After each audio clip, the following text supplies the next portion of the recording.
Hello mga idol, turuan kita paano magpa-apostil ng NBA clearance sa SM Manila DFA. Siyempre bago tayo magpa-apostil, kailangan kumuha muna tayo ng NBA clearance. Sa UN Avenue, main branch ng NBA pala ako kumuha ng NBA clearance ko at mabilis lamang po mga idol kumuha dito. Walk-in lang yung ginawa ko kasi wala na akong time para mag-appointment. Inagahan ko nga mga idol ang pagpunta dito sa may NBI dahil pag tanghali na po kayo pumunta rito ay marami na pong tao.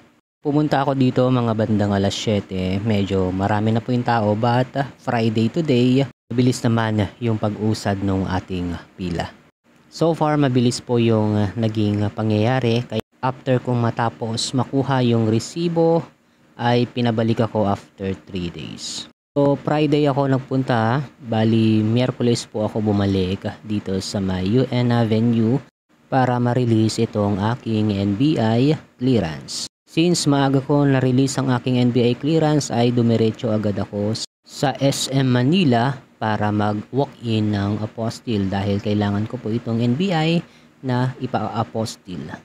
Since malapit lang naman ang UN Avenue sa may SM Manila, mga 15 minutes, kaya nag-decide ako maglakad dahil hindi naman masyadong mainit sa labas dahil makulimlim. Kaya nag-decide ako maglakad papuntang SM Manila. Pero mga idol, huwag niyong gagawin yung ginawa ko na naglakad dahil masyadong malayo pala yung 15 minutes.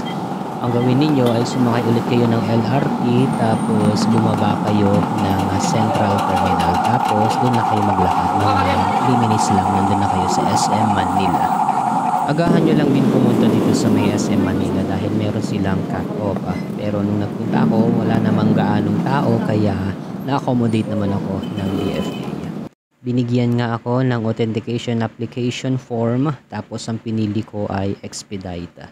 Bali, expedite yung aking pinili dahil 200 pesos lamang ito. Sabi within 1 working day ay makukuha agad. Mabilis lang ang process dito mga idol. Kukuhanin lang nila yung original copy ng iyong NBI. After that for evaluation, then payment, tapos bibigyan ka na nila ng copy ng resibo, tapos i-schedule mo lang kung kailan mo i-release.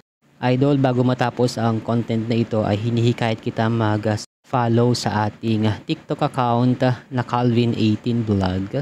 Cart lang kayo ng ating mga product dyan para makatulong kayo sa goal ng ating channel. Siyempre, paki-follow na rin tayo sa ating official Facebook page na Calvin18 Vlog para kapag halimbawang meron kayong comment na hindi ko nasagot, PM nyo lamang po ako rito para mas mabilis ko kayong replyan. Ayan mga idol, after kong ang balikan, kinabukasan yung DFA ay na-release agad itong apostil. Ito po yung itsura ng apostil, isang page lamang po ito at naka-attach dito sa likod niya yung aking NBI clearance. Ayan mga idol, expedite na yung piliin nyo para kinabukasan makukuha nyo agad yung inyong apostil or red ribbon. Take note, pwede pong mag-walk-in dito sa may SM Manila City. Yun lamang mga idol, maraming salamat and God bless everyone.